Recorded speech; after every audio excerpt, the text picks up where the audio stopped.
right. Let's turn that off. Hello out there. Good morning, good afternoon, good evening. It is Aaron from Solace live with you for yet another Solace Office Hours episode 60. 60 of these things.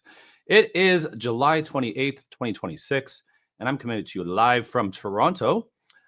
Today, we're going to be showing off the Micro Integrations MDK, the development kit, and some cool AI stuff that has been added to it. And to help me with that, I am going to be joined by my very good colleague, Andrew MacKenzie. Say hello. Hello. How's it going there? It's going all right. How are you doing? Long-time listener, third-time presenter. How about that? Third times. All right. I was going to ask because I didn't actually do my homework and find out how many times you've been on. What is 3 as a percentage of 60? 1/20th. No one told me there would be 5%. Yeah, 5%. there you go. Yeah, I think so. Look at that. Yeah. Not too bad. Welcome to the stream. Do you want to introduce yourself for those that don't know who you are? Yeah, Andrew MacKenzie. I'm a principal technical product manager with Solace, and I'm based in Ottawa, the home base of Solace, which you used to be in, but now you're in the big smoke in Toronto. And I've been with Solace for 9 years, and wow. This is my primary portfolio, is all things integration. So awesome. So today we are going to be talking micro integrations, and Andrew's going to be doing a live demo. Well, live-ish, right? So live-ish. We'll skip the letting Claude think and that might take a while. This might be a much longer posterize and whatever the other adjectives that it does. So that's right. So we are live on YouTube, LinkedIn, and the Solace community. If you're out there, say hello. Oh, I have a few comments already. Let me just see who's here. Bridgingthegap.eu.com. Hello from the Netherlands. Good morning, Canada. Hey, Carol, how's it going? I used to work for a Dutch company. Oh yeah, I've been in the Netherlands quite a lot, actually. Carol is well known to the Solace folks over there in Europe. And well, since he's here and listening, I'm just going to say that I'm actually going to be a guest on his show on Bridging the Gap. So he does a podcast where he talks all about integration architecture. Very smart guy, and he's invited me on to talk about streams and kind of like queuing versus Kafka and stuff like that. It's going to be kind of a freeform discussion in a couple weeks, August 13th. So head over to bridgingthegap.eu.com if you want to check that out. I'm not going in an official Solace capacity, but I will, of course, be, kind of with that Solace mentality. So. I sense you have a bit of a bias. I might have a bit of a bias against, logging based in a, platform. They have their space. Kafka definitely is great at some stuff. And we're great at other stuff, and there's an intersection there. And sometimes you like which way do you go? So it's the golden hammer kind of thing. Hey, Nick is here. Hello, Ball Grounds, Georgia. Good morning. How you doing? Running Roach, welcome back. Episode 60. I think Running Roach has probably been to at least 50 of these things, probably. So hello from Hong Kong. How are you doing, man? Good to have you here. All right, Andrew, let's get started. Sure. If you're out there, put your Carol's like, and biased in terms of Kafka. Wow, no, we're supposed to have a very open and honest discussion. I think. Well, I'm about to mark my calendar to see this. It's going to be great. Sounds like a good stage match. That's right. So head over to So I'll throw up the URL at the end again. But yeah, bridgingthegap.eu.com. All right, Andrew, I'm going to go ahead and share your screen. So let's get started on this thing. If you're out there and you want to say hello, say hello. I'll put it up in the chat. I'll just interrupt Andrew.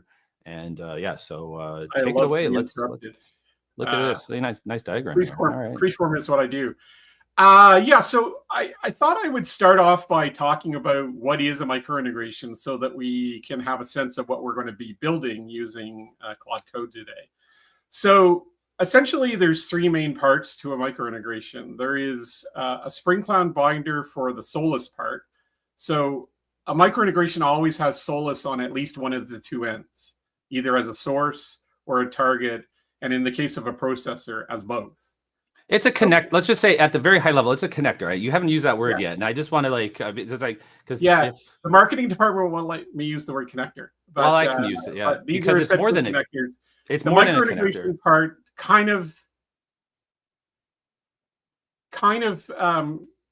incorporates the whole microintegration, so including the middle. Hold on a second, Andrew. my stupid things cut out again. Even though we did a test run yesterday and it worked fine. You did never cut out. I got to switch here. Okay. I don't know what's going on with when I go live, it doesn't work. So there you go. Okay. That doesn't affect me though, right? Switch this. Keep talking. I'll just fix myself. I'll keep talking. So yeah. So on each end, there's a Spring-Clad Stream binder.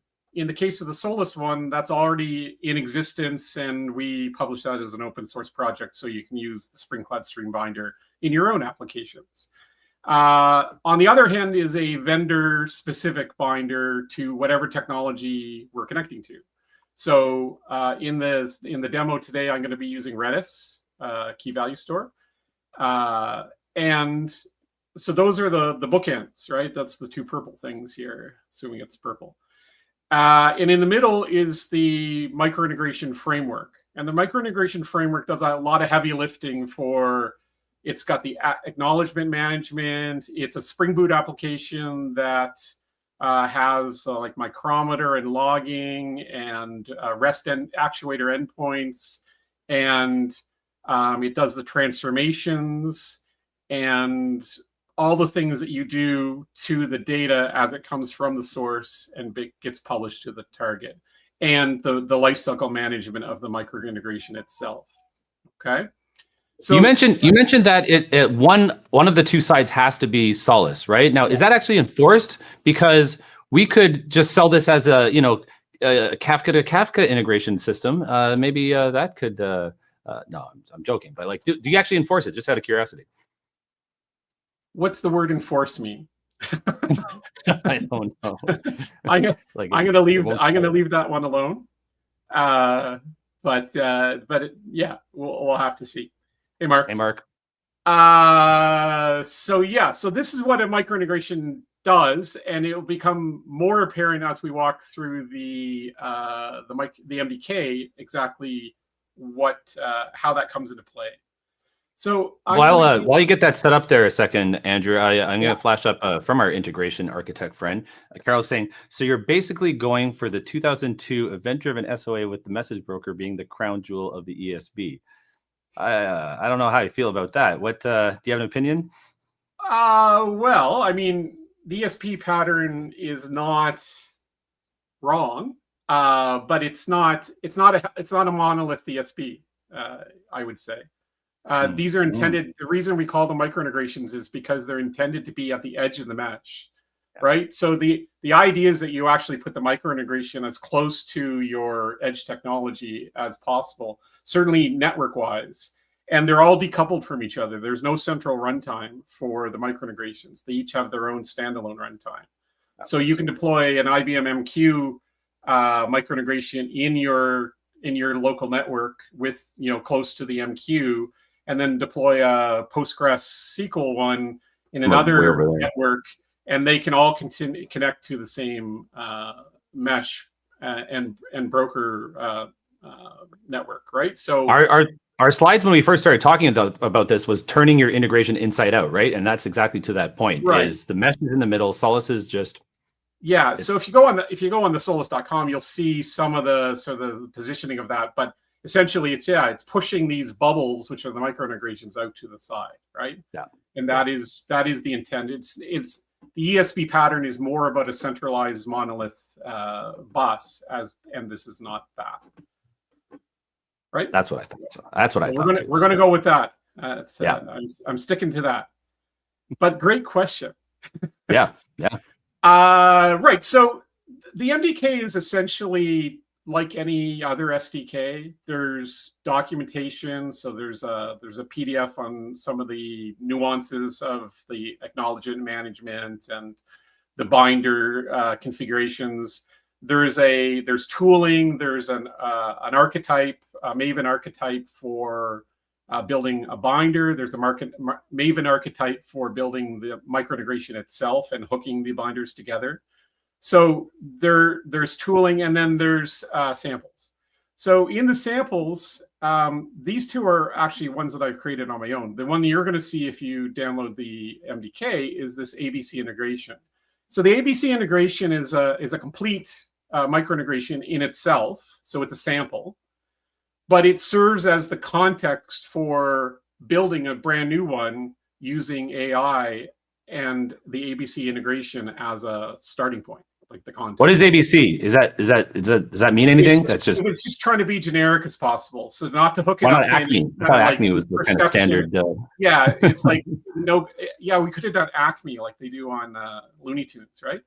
Yeah. Acme integration. Event Portal has a bunch of Acme stuff. So yeah, that's true. That's true. We probably should have done that. But yeah, it's just a generic. It doesn't want to. It's trying to be as neutral as possible. Because if you actually run this micro integration, the ABC one, the ABC Spring-Clad Stream binder is essentially a no-op. It basically just says I received data or I sent data, and then doesn't do anything, right? Because it's not really a service, right? So inside of this, sort of what we added to this is a bunch of. There's an agent, which is to generate the MI, and there's a bunch of skills that get called. Some of them are called from the agent, and then some of them are called directly when we start building our micro integration, right? So these are designed for Claude. Skills.md are transferable across different agents, coding agents. We've only really tried it with Claude, but someone could try it with Codex and see how it does. The trick wouldn't be so much the agents and skills; those are probably transferable. But there's some, there's some stuff in the Claude specific stuff that may not be translatable. Anyways, your mileage may vary if you don't use Claude. Is all I'm saying. Just a general question, not related to MI specifically, but like that's quite a few skills. I mean, does Claude work better if you have smaller skills that do individual things, like clean Claude files? I mean, versus having more of a mega skill that can do a lot of things. Yeah. So there's let me show you this one file here. This is sort of the steps by which the AI skills go through, right? So there's generating an MI is relatively complicated, right? You've got to pull together the two. Well, sorry, you may have to write a brand new binder, which we do in this Redis instance. You have to test them. You have to bring them together and build them into a coherent package using the Spring Boot archetype. And so there are a lot of sort of subtasks that you need to do. And those skills represent all the things that you're going to be doing to that, right? So there is a very step-by-step thing. And we only call two skills sort of out of band, these first two. But then it's the agent that then decides when to call the various different sub skills to achieve the final task. Because not all of them are all necessary. If I don't have to generate a brand new binder, if I'm bringing in an existing one instead using Maven dependencies, then it makes it a lot easier to do because then I don't have to write a brand new binder, right? So the agent decides what's necessary based on the overview that we generate. I guess Ryan Roach is saying Kimi for the win. I guess that's a AI model. I haven't even heard of that, but yeah. I know Kimi. Download the samples, try them out. Yeah, so we don't really care. We don't really care what model you use. So at Solace, we have a light LLM, which is a proxy for many different models, and I can use any of them within because I'm not using a Claude subscription. I'm using Claude Code with my light LLM key, and so I could actually bring in. I don't think we actually have Kimi on our list of available models, but I can bring in non-anthropic models to do this. It's not dependent on the model. It's more that these skills may or may not be tailored to Claude Code, the coding agent, not so much the model underneath it. Okay, so let's get started. How about that? Yeah, let's do it. Let's see it. So I'm going to close that. And so over here in my agent window, so I'm using the Z editor. I like it a lot, probably because I'm Canadian and I pronounce Z, Zed. How about that? And what it has over here on the left is a agent window. Now, Claude is a TUI, so therefore it comes up in just a regular terminal window. So we're going to go for Claude here. Would you really call it a full-fledged TUI? I mean, it doesn't have any windows or anything like that. It's I guess it is a TUI, yeah, but it's not like, I don't know, Turbo Pascal IDE back in the 90s. Do you trust this folder? Oh wow, this is brand new. Are you in the right direction? No. Sorry, I started in the wrong folder. Yeah. Folder. That's what I thought. User error. Pebcac. Okay, so now I'm in Claude, and what I want to do, the way I kick it off is I want to research.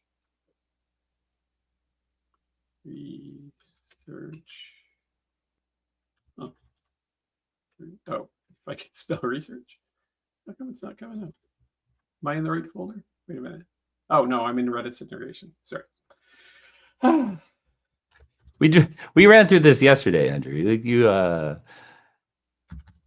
while you're getting started there, Mark's asking us I think a pretty basic question, but is the new binder doing anything Solace specific or pure Spring Cloud Streams binder spec? The new binder that we create for Redis? Yeah, that'll be complete. It's a Spring Cloud Stream binder for Redis, so it has nothing to do with Solace. It's using the interfaces of Spring Cloud Stream, the SPIs, to make a Redis binder, and that could be used in any Spring Cloud Stream application. You don't have to use it within an MI, right? So it is a I guess it's a binder generator as well, if you want to just use that skill, right? There you go. We could sell this as a completely standalone product. It's like, I got to integrate this with that, and this framework is so awesome. They're only using Solace for just integration between their other two unrelated technologies. Exactly.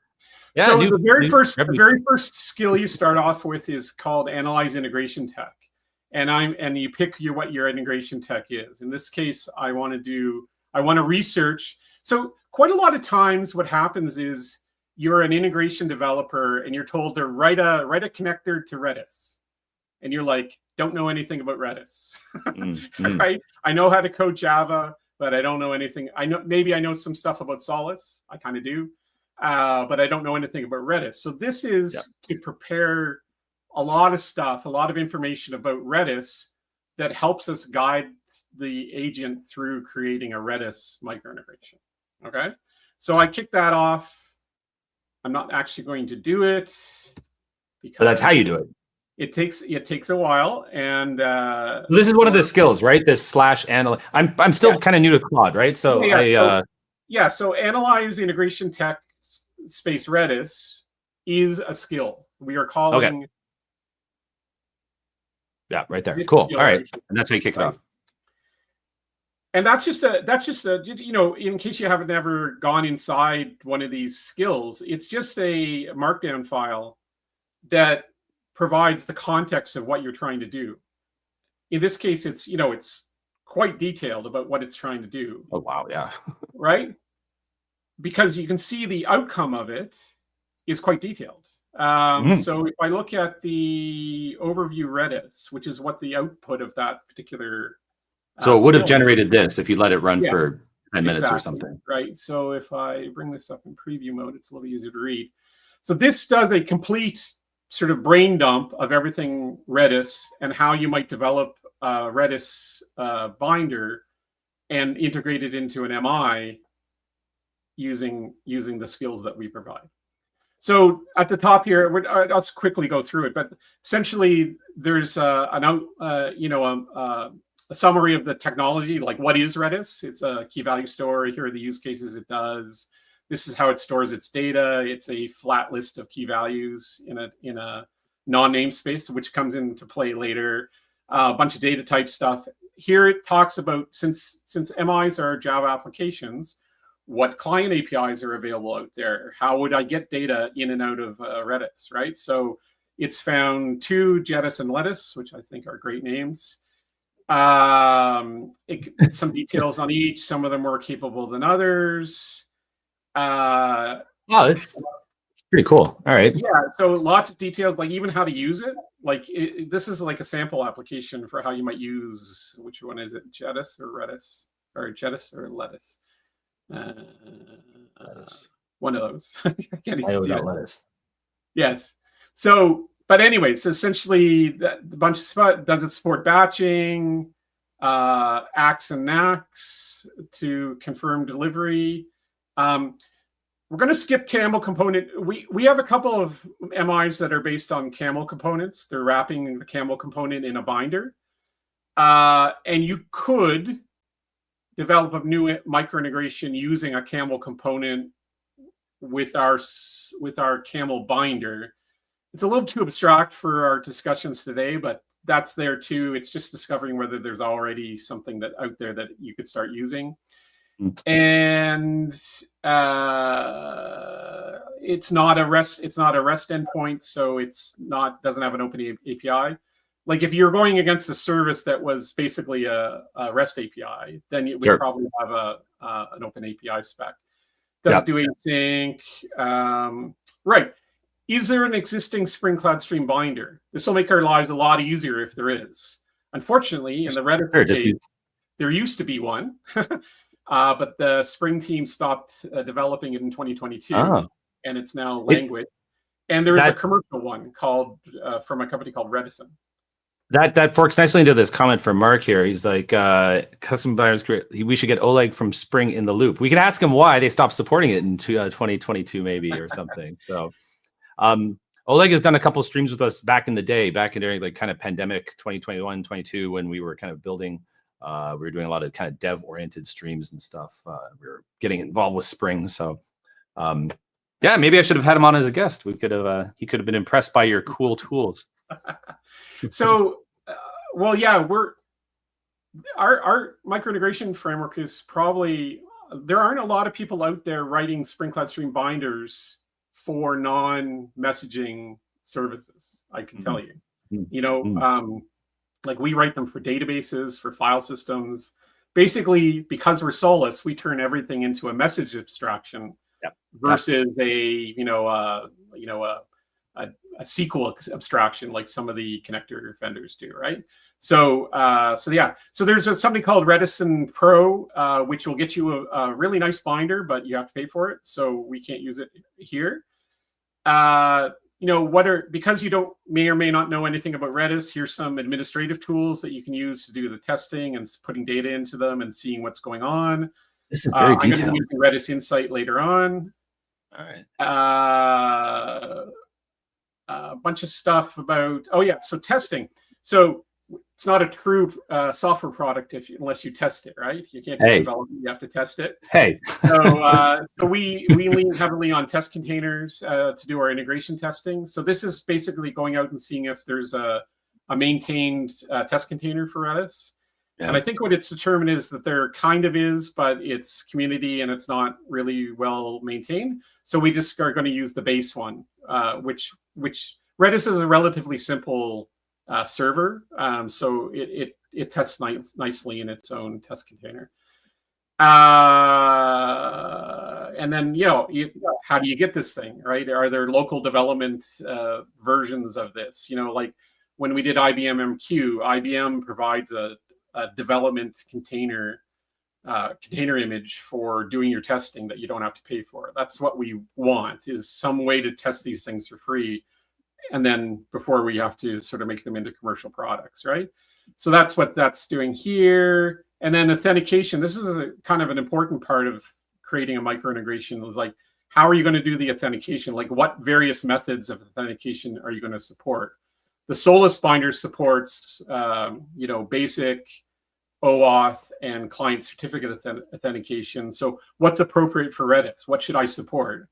Obviously, username, password, but then I think they also support a client certificate and TLS, mutual TLS. So anyway, so that's talking about this is all the research still. This is still all. It's just like telling you about Redis and how it works and all this stuff, right? Yeah. And then sort of talking about how you configure it once it's in the thing, and then down at the bottom is the sources, like where did I get all this information, right? So there's all this stuff that you can go research this stuff further yourself using all these references. So that was the outcome of the research integration tech. And you can just point it to any technology that you might want to write a thing for, an MI for, right? Yeah, exactly. You've seen I've started one for Materialize. right? I assume some are better than others, depending on how much documentation is out there and stuff to find, I guess. And how open it is. Like if it's a very commercial thing that doesn't have a lot of like, open source SDKs and like you can't find there's no easy way to test it for free and stuff like that, then you're going like MQ, for example. Yeah, it's going to get a little less information back, right? It's going to have a harder time for sure. I will admit that for sure. So then once you've done that analyzing integration tech, the other one you do is you do the prepare config. And then sometimes I like to, because I have multiple overviews here. I'm just going to say overview Redis.md, right? So you're sourcing your research file. They're saying prepare config for so based on the information you just researched for me, prepare a configuration that will allow me to build a microintegration. And so what this does is, and again, I'm not going to run it because it takes a while. The answer to that is this. So this is the configuration file. There's a bunch of stuff already filled in based on the research. But then there's a bunch of to-dos in here, which are things like, what do I want to, what is my package name, combat Solace.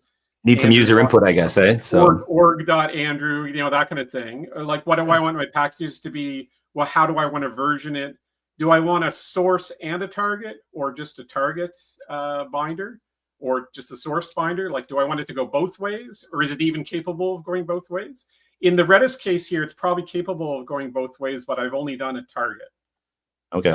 So from Solace into Redis, that's all I've done so far. So these are all. So you go through and you answer all the to-dos. Yeah. Then you come back to your. Hold on, before you do that, Andrew, a quick question / comment from Carol here. iPaaS. If your integration tech is something like MuleSoft or Boomi, will that work as well? And then he had a follow-up, I guess. But then again, you probably would not need micro integrations. It's a funny situation with because our focus is on edge micro integration, and we're not a multi-step workflow like orchestration and stuff. A micro integration needs to be orchestrated to be a full flow, if you will, or a pipeline, right? So a micro integration configuration is not the equivalent of a MuleSoft flow or a Boomi, what do they call them again? Pipeline? Anyways, the Boomi platform? I don't know what it's called. Boomi. I thought that's what it's called. No, it's called a process. Sorry, Boomi process. Oh, the pipeline. Okay, yeah. Yeah, so those are many shapes together and they flow from one to the other. This is micro integration is only one flow. It's only one step, right? It's a source, transformation, target. And then if you want to then take that target and make it into a different, use it as a source and go to another thing, decoupling. Chain things together, blah, blah, blah. Logic, conditional branching maybe. We do have a product called Solace Studio that's coming up that I will show you when it's ready to show you. But it does orchestrate micro integrations and agents and RDPs and applications using our event portal as a base. So stay tuned for that.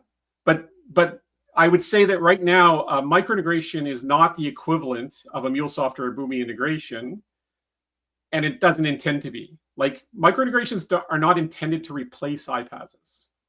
There's limited transformation capabilities. We don't do a lot of branching and stuff like that. It's a relatively simple ingest into the mesh, egress out of the mesh. That's and doing some lightweight transformations along the way. They're not macro integrations, people. These are micro integrations. So think edge. Hi, Andrew. Edge in almost all cases, right? Yeah. And decoupled in the way that we like to do. Think of it as a microservice for integration. That's how I like to think of micro integrations. Right. So once I filled all these to-dos in, I'm ready to actually generate the. So you basically just edit that file. I mean, it's all Markdown, right? So like mark anywhere where there's a to-do, you just go and type in your stuff and. I actually get Claude to do my to-dos for me.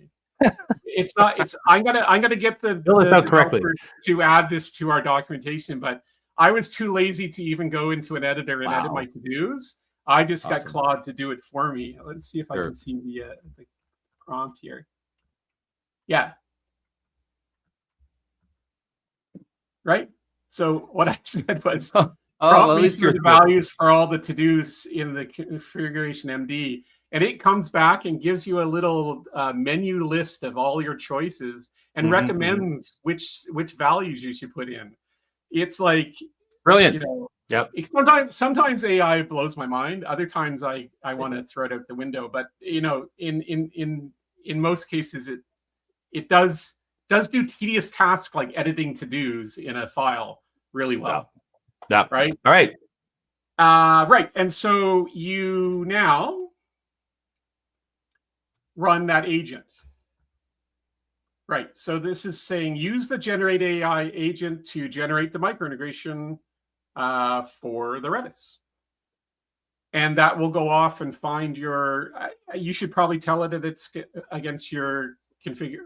It'll look for a file called configuration MD. I've renamed these other ones to be the output of them.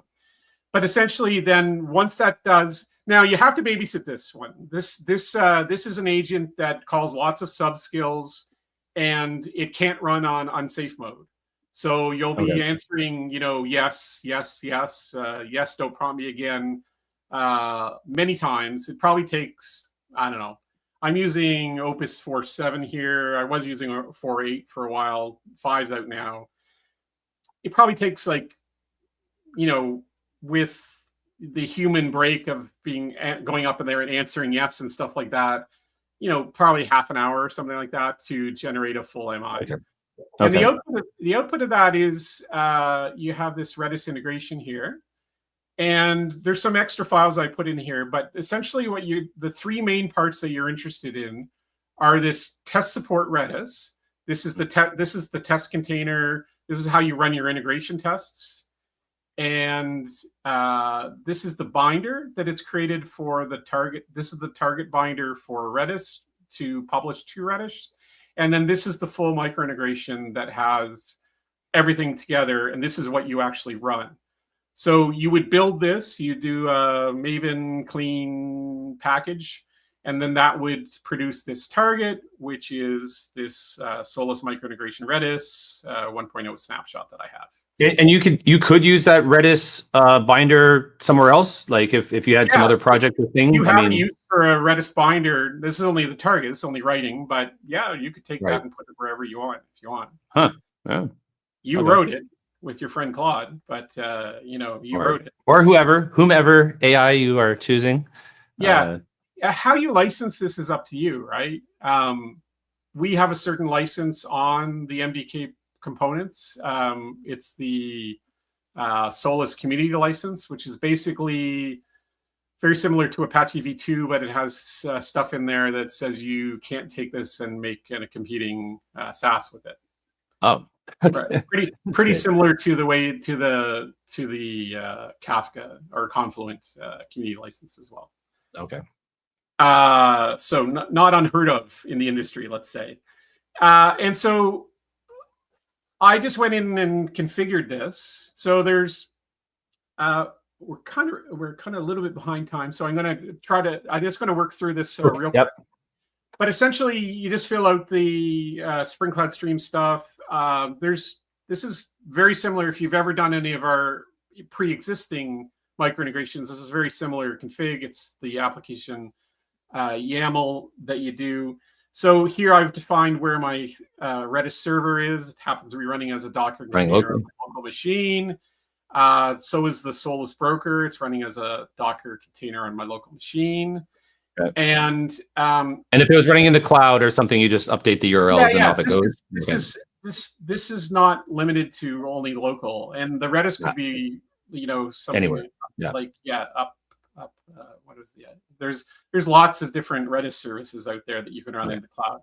This is just saying wherever it is and however you need to authenticate with it. Now, keep in mind that what it generated is only capable on the Redis side of doing name value or username, password, so basic authentication, because we haven't built anything else into it.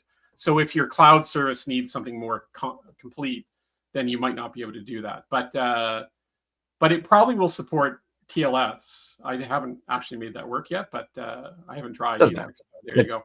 So this is, so I have one flow in this one, and the input is a queue in Solace called employees. And the target is like, wait a minute, not applicable, overwritten at runtime. What does that mean, Andrew? If you think of Redis as being a flat namespace, like there's no, it's Redis, right? There's, you can have up to 10 databases, 0 through 9, I guess. But essentially it's one, like if I'm going against 0, which I am. It's a key value pair, right? It's just a flat. It's just a key value pair. So there is no, there's no container to write to, right? And so there's no like employees, or there's no topic, there's no table, there's no file system to write to. So you have to, if you don't want a bunch of records being all called the key over at runtime, you need to do a dynamic publishing. And the way that we do dynamic publishing in microintegration is a header called SCST target destination. And when that is set, the binder will look for what the value of this this header is and override this destination. And what I've overridden it with is employees : and I'll get to why the colon's there in a second. And then the payload with the ID field as the key, which is unique. And if you look at my sample payload, this is an employee ID, and the employee ID is unique to that employee, right? So that is the key I'm using to publish to Redis. Okay. Okay. So run it. Let's see. Yeah, I want to see it. Let's do this. So you didn't do any hand tweaking of this thing after it was built. It was just like, build this thing, and now we're going to try and run it and see what happens. I did need to do a little bit of tweaking to the config, but I didn't change a single line of code. No. Cool. And so let's go over to. Do MI support direct messaging? I don't think so, right? It's all guaranteed. Nope, not. Yeah. And my. It's definitely not admin. Definitely not. Local host. Well, it's on my local machine, so you can feel free to steal my passwords. Right. So this employees queue has 20,000 messages in it right now, which are all these employee records. You notice it has 0 consumers. No binds. Yep. And we're going to change that. So this is the Java -jar. I'm going to run the microintegration the way that I pick up this application-operator YAML instead of just the application YAML, which is internal. Please don't change this application YAML. Use the operator one as I declare it as a Spring profile, and I bring in the operator. So that will bring in that second file. All right. And if I run that, this is where we cross our fingers. Yep. Okay, so if I go back to Solace, something started. You can see that now. Right. The consumer. If I look into the consumer, it is my Solace microintegration. Yeah. That's a nice name. So, so I changed the client ID to be something useful, and you can see now it's publishing messages. Well, it's actually going. It's going right now. I can see it going right there. Starts as soon as you go, and then if I go over to Redis.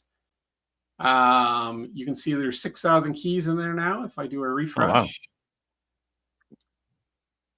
If you look at it hierarchically, so the reason that I put that colon in there is the UIs for Redis will take the colon as a sort of pseudo hierarchical, topic level. So it'll actually visually put employees and then all the IDs below it. The actual value is what you get in the list view, which is employees : 9493. So this is an artificial UI level. It doesn't exist in real life, but they do it so that you can browse data more efficiently. And then if you're looking to sort of only look at certain parts of it, you can filter and stuff like that. So yeah, so that is a running microintegration based on just generating that from the microintegration development kit. Cool. Okay. It worked. So, all that, and you learned something about Redis along the way, I guess. That's yeah. Well, this is the thing, cool, right? Like, you know, I always said that the hardest part about writing connectors or microintegrations is learning about that third party that you had no prior experience with, right? So there's nuances to everything. Even like the 6 databases that we sort of support, they're all different, right? They all have nuances that they're not cookie cutter, right? So even if you're not writing it, like if you're testing it or using it, like, I mean, I remember Heinz when he made the Kafka Connect connectors way back in like 2019 or whatever, I had to go learn Kafka just in order to like figure out how to show it, you know, to demo it on one of our office hours. So that research document would probably come in very handy for anybody that wants to just get a crash course on Redis and maybe how it's going to work with Solace or other things. So right. Yeah, so I did have a couple other sort of topics I wanted to talk about. A few announcements, a few other cool things. Yeah. Right. So we recently introduced some new change data capture microintegrations, 6 of them. We support Postgres, DB2, MySQL, SQL Server, Mongo, and Oracle. The 6 that we support out of the box. And so we'd introduced these bulk table CDC, and people were asking me like, why would you do that? Why do I need both? And there are sort of good reasons why you need one or the other. And there's actually use cases where you'd want to use both. So the original CDC microintegrations are single table per flow. Right, so the microintegrations are capable of multiple flows. On the cloud right now, and this may change, but on the cloud right now, you're allowed 5 flows per microintegration. Okay. And so that would be, you know, your orders table, your employees table, or whatever, right? Each one of those would be their own flow. And because you're only dealing with a single schema per flow, you can do payload transformations on them because you know what the schema is and you know what you want to translate it to. Which, if people haven't seen, is actually a cool kind of like, you can like wire up, you know, variables on this side to variables on that side. It's I'll do a quick view of that when we look at the error handling. Sure. Okay. Just as a bonus. That's and then the bulk one. So what that means though is if I have lots of tables, I then have lots of flows. And, you know, cost-wise, if I'm overrunning the 5, you need a new microintegration, which costs you extra money, right? And you may not need that kind of, may not need payload transformations on a lot of the tables in a database are low volume. They don't change very often, and they really are just like lookup tables or master data that you wouldn't even need to transform, right? So we introduced these bulk ones, so it's a single flow. But that single flow is a list of tables, which can have regex or wildcarding in it, that says, you know, here's a list of tables that I want to do CDC capture on. I'm not going to do any transformation on it because I can't, because I have so many schemas now. I mean, you can have like 100 tables in that list, and then it would just act on them all. So I can't do payload transformations, but I can still do header transformations and smart topics. And that's actually more important for the bulk, because chances are if I'm doing, you know, like a addresses table versus a shipping table or something like that. You want them in different topic spaces. So I want to publish them to different topics. And then subscribe to them with different queues for those different pieces of data. So, and maybe even post-process them later, because now they're in their own queue, I can actually do payload transformations on them. So I could post-process some of the stuff. You can move that downstream, right? Out of the, I can bring them all in raw through the bulk CDC, and then post-process them using the processor later if I wanted to. So that's why we have both. And if you think of situations where you might have 50 tables in a database. 2 or 3 of them are like high volume, like orders or, something like that, flights, that kind of thing. So maybe I put that by itself in a standard CDC where I may need to actually transform the payload into something more appropriate for my business needs. But then the other 49 or 40 or whatever, however many, I can just put into the bulk and just leave them alone and let them proceed on their own. That's also how you would horizontally scale this stuff, because at least on the cloud in particular, there's a set amount of compute that you get for a microintegration. So if you're doing more volume than it can handle, you'll want to horizontally scale it across microintegrations. And this bulk versus table per flow is how you would do that. Okay? Cool. Yep. Understood. So the other thing I wanted to hope that's in our doc somewhere, not just on this one slide on my one office hours about guidance on which one to use and why. And if it's not, it should be.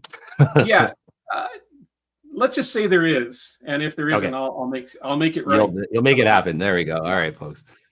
Right. All right. So the other thing I wanted to show is we recently introduced in-MI error handling. Okay. So in a flow, we used to have just the details, the summary, and then the mappings. We'll talk about that mappings in a sec. What we've introduced is this error handling stage, and it's optional and includes 2 different things that are in microintegration. So regardless of the error handling on your target or your source, DMQs on a Solace source, you can configure those. But you can also choose to use this in-MI error handling, and it's mainly intended for ones that don't support retry and capabilities on the source, because a lot of them don't, like a file system or a database. You'd have to requery it, that kind of thing. Okay. As opposed to a Solace, queue, which has retries and DMQs and built into it. So you may not need it as much if you're using a Solace source or one of the other message brokers. But if you have a source that doesn't support anything like that, like a retry capability, you might want to introduce this. So there's baked into 2 parts. So, and they're separately enableable. Wait. So this flow DMQ is not a Solace DMQ. This is like a MI DMQ. Right. And it's just a regular queue on your Solace broker. However, it does need to exist in advance, but it's not the same DMQ. It's not the Solace's maintained and managed. Okay, yeah. Correct. It's separate to that, and it's associated with this MI. Now you can use the same DMQ for many different flows. Should call it a DMI queue. Yeah, so it'll have header information that says where it's coming from. So you could use it. Okay. You could combine into a single DMQ if you don't want to do a different one. So let's talk about the retry real quick. Yeah. I got about 10 minutes, right? So the retry is essentially an in-MI retry. When you retry, it doesn't go back to the source to redeliver that message, right? You won't see any action in the retry loop on your source. Like it's not retrieving a file or a message or a row in the database. So it's doing it based on what's been delivered to the MI already. And you can number of attempts, you might want an exponential back off. So you might want to say 1.5 here. What is the initial? So that would be, attempts times that, and then the initial back off. And then what's the maximum? So in this case, it's configured for 30 minutes. Right. So there's that. Now, the way that can you zoom in a couple of clicks there, Andrew, so I don't have to make this so full screenish? I think you could. There, yeah, okay. How about that's good? That's good. That's good. Okay, I'm happy now. Thank you. Yeah. So the retry is really about I can't write to the target, right? So my database might be down temporarily, and so I want to retry for a while, try to get it recovered, and then if I exhaust my retries, if I have a DMQ enabled, then it will just dump it into there. If I don't, then it will just error out, like it will drop that message. So if you don't want to drop that message, you shouldn't. You should configure a DMQ. The DMQ is a little bit more flexible in that it also is a location where we can put poison messages.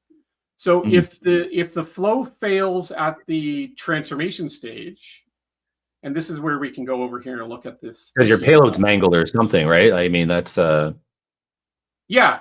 Like if you've done something wrong here, or you know, your actual payloads don't match what you're modeling here. Like, you know, you might have some that are fine, but then you might have some that are not the right schema and therefore are not going to match these rules. Then it's basically an undeliverable message, right? And so we refer to that as a poison message. And you can retry that forever, but it's never going to change anything. Right. Yeah. So if we encounter a transformation error that indicates a poison message, it goes directly into the DMQ without going through the retry loop. But if the retry loop is enabled and it's something related to delivery to the target, you'll go through the retry loop and then into the DMQ. Okay. Oh. Okay. So that's So you were talking about this UI. So this is yeah. I think this is cool looking, but yeah, it doesn't look great when I've bumped it up that much, but essentially this is a drag and drop transformation UI. So I can add. I think you showed this last time when we were 10 months ago. I remember you doing the first name last name thing. So So you can you have your source and your target, and you can inject functions in between, like I should really play with this stuff because it is pretty cool. It's pretty capable. And we keep making improvements to it all the time. Like we just recently introduced like base 64 encoding and decoding. We introduced some time conversions. There's different dynamic values that you can bring in. So, like what is the current timestamp in either regular time or epoch time? That's cool. Cool. You can treat the entire payload as a single string and do a concatenation on that. That was sort of the use cases where you want to take, the full payload of what you're pulling and then drop it in as a field in a JSON in the target that has other stuff in it, right? This is my original payload.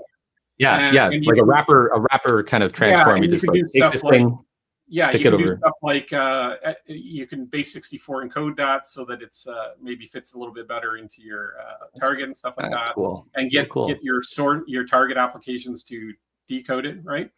So things like that. So that's what we do through the transformations. And again, if you ever encounter sort of use cases that you want to use this, or how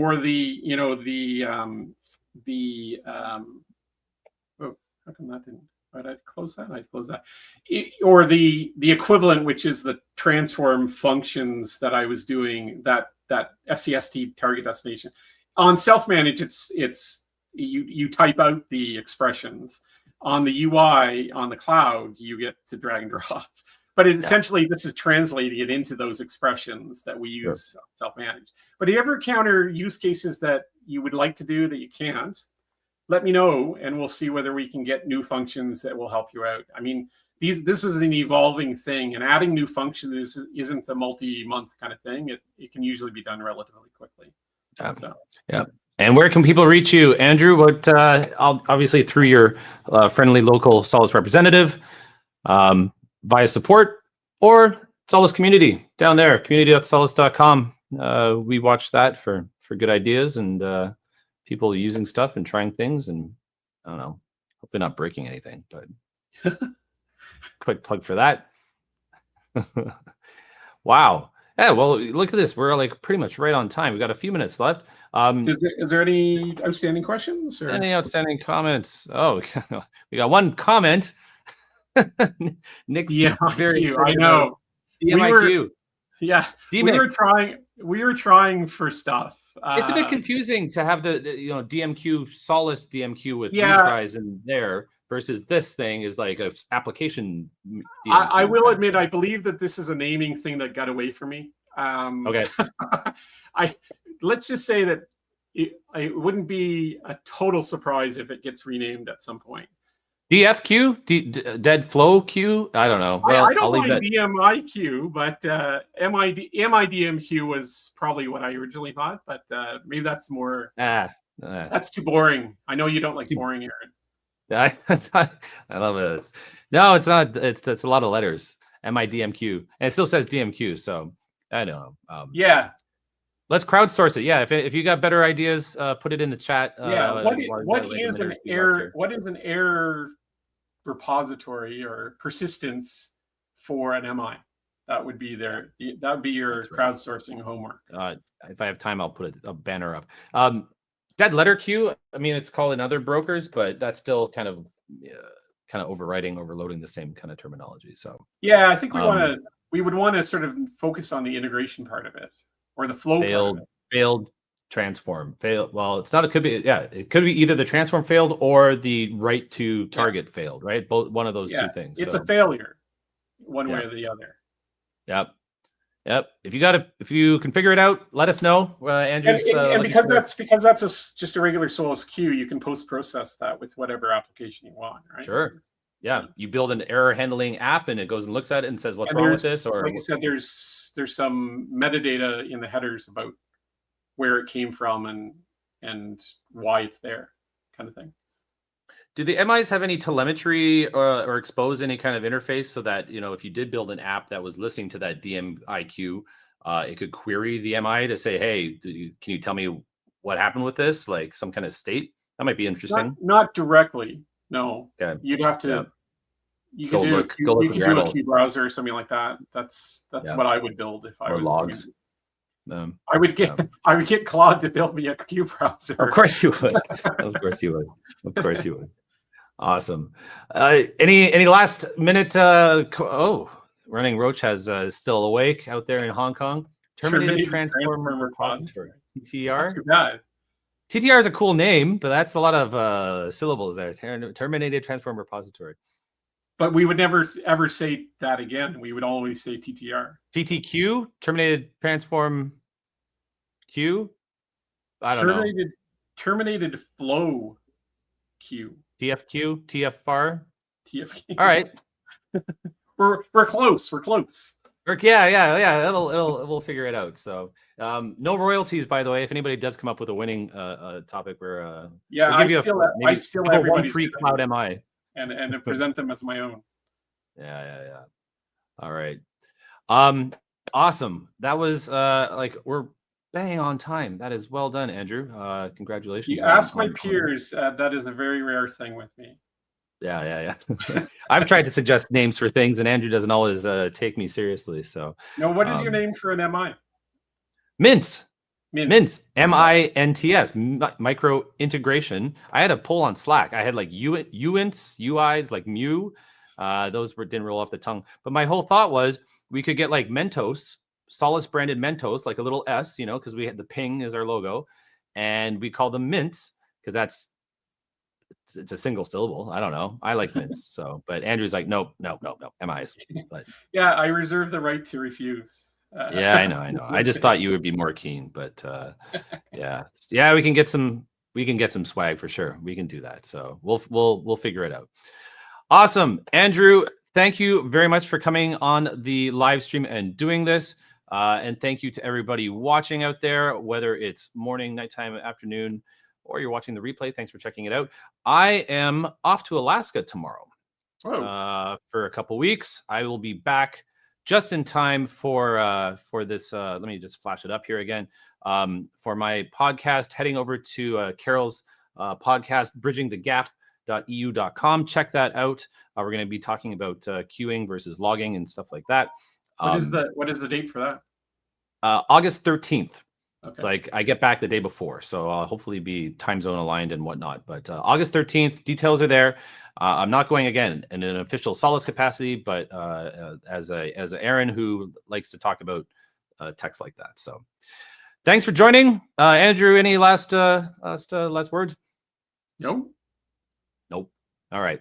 Thanks, man. See you later. See you, everybody. See you next month. Bye-bye. Bye.